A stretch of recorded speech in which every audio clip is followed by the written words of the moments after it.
En ce dimanche après-midi, dans la grande ville de la cité académique, on va commencer à parler de magie. Ça va aller. Calmez-vous. Je sais que la plupart des gens préfèrent le côté scientifique de Toharu, car forcément Reigen est bien plus populaire et c'est logique, car on est plus proche de ce qui concerne la science que de ce qui concerne la magie. D'ailleurs, je vais parfois spoiler et parfois aborder des sujets qui peuvent paraître un peu compliqués. Et c'est entièrement normal, la magie dans Toharu se base sur la vraie magie de la vraie vie véritable. Chaque concept de chaque philosophie ou magie que vous avez vu dans Toharu existe pour de vrai, absolument tous sans exception, et tous ont une explication bien plus poussée que ce que vous pouvez imaginer. C'était pour le point interaction que je devais de préciser, car c'est la vidéo qui va débuter une longue série de vidéos qui viendra au fur et à mesure. Pas d'affilée, rassurez-vous. Et je me devais de commencer par ce point-là. Donc, bienvenue dans Indexology, la série de vidéos qui va tâcher au mieux de vous faire comprendre le plus simplement possible les concepts magiques de l'œuvre de Toharu. Série de vidéos un peu obligatoire quand tu fais une chaîne YouTube sur Toharu, étant donné que la magie et ce qui tourne autour constitue quelque chose comme 99% de l'histoire. Bref, le thème d'aujourd'hui, les Aéons. Oui, je prononce ça Aéon et pas Éon, car je sais que le mot français est Éon. Mais c'est trop tard en fait, j'ai fait que de prononcer la version anglaise maintenant et du coup je fais que de penser à Aéon. Quand on parle de magie, surtout quand ça concerne Aleister Crowley ou le livre de la loi, on aborde souvent le sujet des Aéons. Bien que cela soit un concept totalement inconnu des Animonly, qui ont entendu ce terme uniquement dans la bouche d'Aiwas, en réalité c'est une idée qui a perturbé beaucoup de choses dans le monde depuis qu'il a été créé. Le principe des Aéons est directement inspiré de la vie réelle, comme quasiment tous les concepts magiques dans Toharu comme je l'ai déjà dit. Pour faire simple, c'est une façon de voir l'histoire de l'humanité et de la diviser en différents arcs, ou des ères si vous préférez, vous voyez, un peu comme l'ère médiévale, etc., etc. Chacune de ces ères dispose de ses propres coutumes religieuses et magiques, et en conséquence, elles ne sont évidemment pas toutes égales. On va rapidement parler de Auguste Comte, qui est un penseur philosophe du 19e siècle, ayant notamment inventé le positivisme. Dedans, il nous parle de la façon dont il divise les religions et surtout comment les différentes religions ont évolué au fur et à mesure du temps. Pour lui, il y a d'abord eu le fétichisme qui a attribué des capacités surnaturelles aux objets, qui a ensuite au fur et à mesure du temps évolué en polythéisme, on a commencé à voir des divinités dans la nature. On ne se disait plus juste « Ah, cet objet est magique », mais « Oh, une divinité fait en sorte que cet objet soit magique. C'est un objet béni des dieux » ou alors « Les dieux ont telle ou telle volonté ». Et enfin, tout ça a évolué en monothéisme qui rassemble toutes ces divinités en un seul être suprême, un dieu unique. Pourquoi je vous parle de tout ça? Eh bien car chacune de ces religions dépendent de celle qui la précède, et c'est exactement le cas des Aéons. Nous avons d'abord l'Aéon de l'Isis, qui prend place de la préhistoire jusqu'à l'ère classique. C'est les débuts de l'humanité et de l'histoire telle qu'on la connaît. Les hommes croient en des divinités cachées dans la nature et c'est dedans qu'on range le fétichisme et le polythéisme. On croit en des divinités locales, ou une mère créatrice. On se dit que si un volcan gronde, c'est parce qu'un dieu a été mis en colère. Ou alors que si la foudre tombe, c'est parce que l'esprit de la nature est pas content. Rien de plus normal donc que de nommer cet Aéon d'après la divinité égyptienne considérée comme la déesse protectrice des enfants et également déesse de la magie. Ensuite nous avons l'Aéon de l'Osiris. Ère prenant place fin ère classique et début ère médiévale où le christianisme régnait en maître sur le monde en tant que religion dominante mondiale. On ne croit qu'en un seul dieu, unique, tout puissant,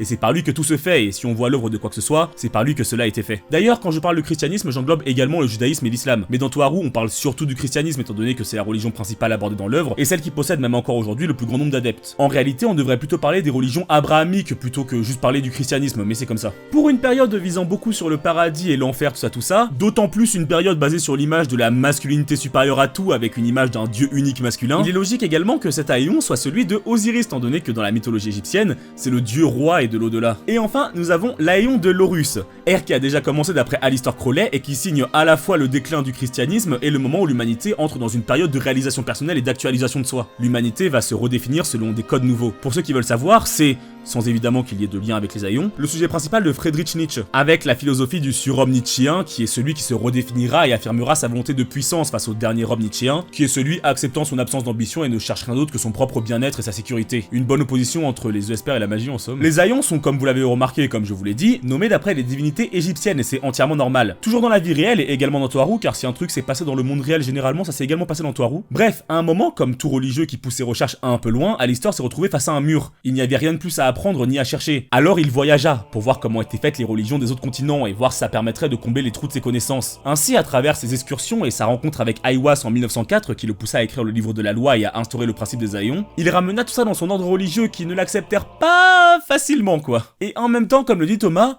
c'est quoi ce bordel? D'où prendre des trucs d'une autre culture et les incorporer à la tienne, ça fait quelque chose de nouveau. À ce là n'importe qui peut prendre du caviar ou du foie gras, le mettre sur un bol de riz et pouf, ça fait un nouveau plat japonais. Alors la remarque de Thomas reste tout à fait pertinente en fait, mais dans un monde où les lois de la création peuvent être modifiées avec le savoir nécessaire, je pense que mélanger des religions pour obtenir des nouveaux résultats et de nouveaux sujets de recherche, c'est quand même plutôt pertinent. D'autant que, et c'est là que c'est important le principe des Aéons, le christianisme lui est né des religions polythéistes. Alors on va pas refaire toute l'histoire du christianisme, c'est un sujet vaste et intéressant mais super long. On va juste se contenter de rappeler que durant la période d'instauration du christianisme à travers le monde, les gens étaient généralement obligés de se convertir, c'était soit ça soit la mort. Ainsi quand des gens priaient leur divinité locale, pour qu'ils gardent leur culture mais rejoignent quand même le christianisme, on incluait leur divinité dans le christianisme. Mais évidemment pas en tant que dieu, simplement en tant que fée ou démon. Ainsi, ton dieu du volcan là, eh ben c'est juste un démon en fait. Ton dieu de la foudre là, en fait, c'est simplement une fée. Oh, tu as vu un être apparaître devant toi et tu penses que c'est le dieu homme de ton peuple? Non, c'était sûrement le diable qui essaie de te mentir. Pour information, ce phénomène d'embodiment des autres religions a fait qu'en France, on a plein de lieux qui s'appellent par exemple le Carrefour du Diable, le Rocher du Diable, etc., etc. Mais bref, comme je viens de le dire, le christianisme a son arrivée à englober les autres religions, et c'est pour ça que la période où le christianisme a rayonné a son propre haïon, et surtout,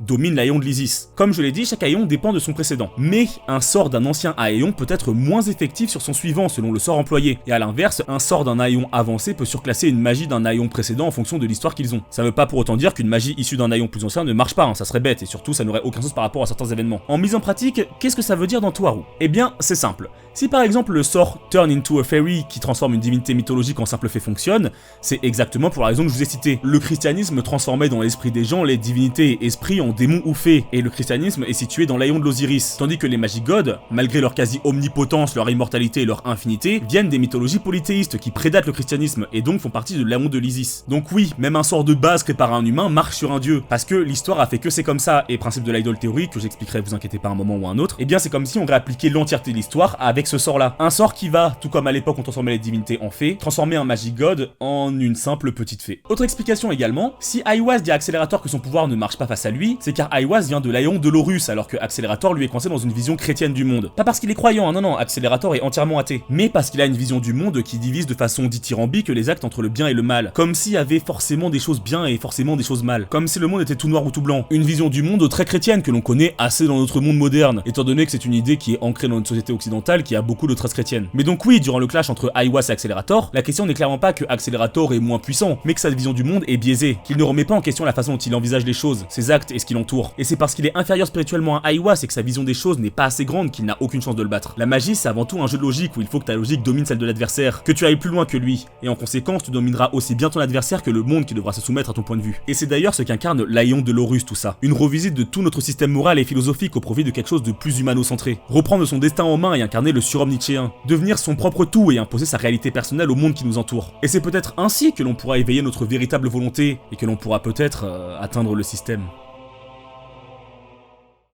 J'espère que vous avez tout compris et j'espère que vous êtes pas trop confus. Si c'est le cas, je vous invite à revisionner une deuxième fois la vidéo, peut-être que là vous comprendriez, ou peut-être que juste je devrais mieux écrire mes textes également. Bref, voilà, je sais que c'est un sujet pas simple, mais en conclusion, les haïons, c'est juste une vision des choses, une division des religions et de la magie en fonction de certaines ères. Ce qui est intéressant avec cette philosophie, c'est qu'elle permet de remettre en valeur comment chaque magie fonctionne fondamentalement. Chacun des haïons a sa propre façon de faire de la magie. En tout cas, j'espère que vous avez aimé cette vidéo, n'hésitez pas à like et à commenter parce que le référencement c'est quand même super cool et en plus je réponds à tous les commentaires. Merci aux tipeurs du mois qui sont l'imbécile, Leroy et Hathor. Moi, je vous laisse et je vous dis à très bientôt pour la prochaine vidéo de la Cité Académique.